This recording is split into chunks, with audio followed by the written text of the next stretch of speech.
आखिरकार अमेरिका को भारत पर 50% टैरिफ हटाना पड़ा। अब भारत 18% टैरिफ के साथ कम अमेरिकी टैरिफ वाला देश बन गया है।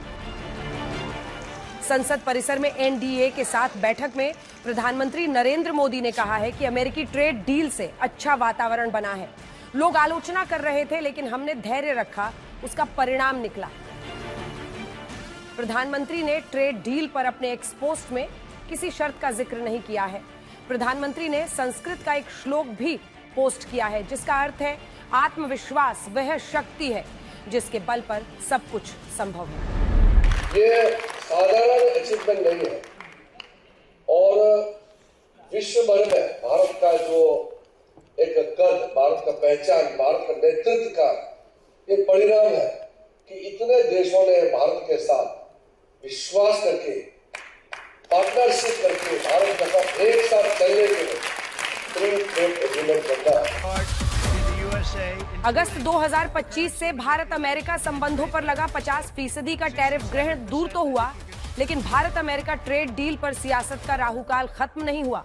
ये आप समझिए, और हिंदुस्तान के जो किसान हैं, आप सब समझिए कि इस ट्रेड डील में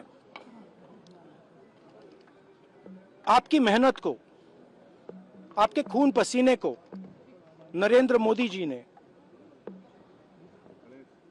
बेच दिया है। और वो इसलिए बेचा है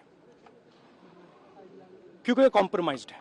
ये जो इंडियन नेशनल कांग्रेस है और ये जो इंडी गठबंधन है, इनका जो व्यवहार है वह बहुत ही निंदनीय है और वह एक तरीके से इस बात को प्रतिलक्षित करता है कि न तो उनको देश के विकास में इंटरेस्ट है, न ही देश के ट्रेड और हमारा व्यापार बढ़े इसमें इंटरेस्ट है।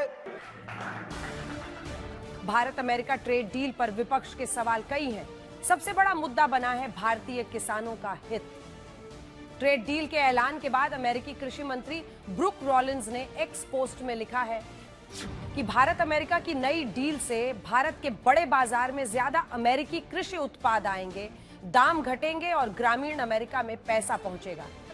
अब इस एक्स पोस्ट के हवाले से विपक्ष ट्रेड डील को भारतीय किसानों पर हमला कह रहा है।